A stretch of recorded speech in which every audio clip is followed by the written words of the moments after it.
A new national ID card for Valdo Bayen of Taiwan's Daiyan Indigenous group.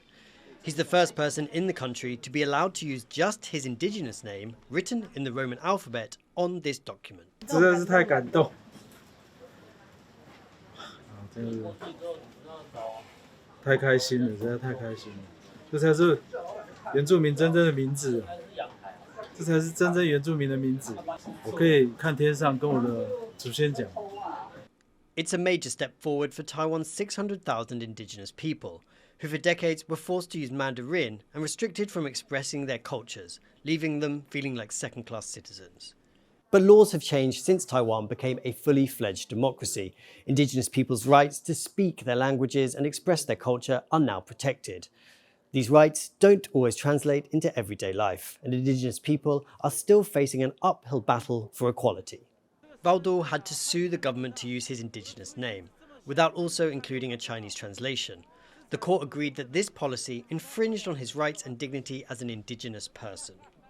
其实在我们的原运前辈争取之下，其实我们已经有这个恢复传统姓名的相关的程序。可是呢，在这个程序里面又很诡异，他们规定说我们要用中文字来翻译我们的名字。